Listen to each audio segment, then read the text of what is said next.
দেখে দেখে খুতবা পাঠ করা যাবে কি? খুতবা শব্দের অর্থ হচ্ছে বয়ান, ভাষণ। আমাদের দেশে তো দেখে দেখেই বেশি বয়ান ভাষণ দেওয়া হয়।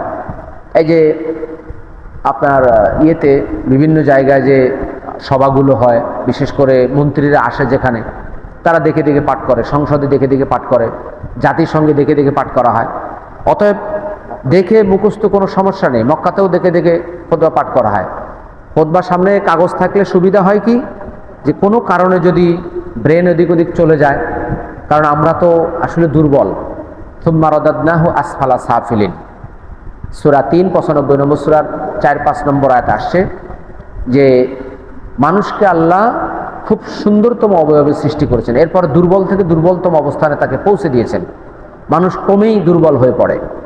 তো ১-১.৫ ঘন্টা আলোচনা করার পরে বা লম্বা খুতবা দেওয়ার পর অনেক সময় মানুষের স্মৃতিশক্তিতে বিভ্রাট আসতে পারে। এই কারণে অনেকে সামনে কাগজ রাখেন বা অনেকে বই রাখেন। দোষের কিছু নাই, দেখে মুখস্থ সব ধরনেরই বলা যায়।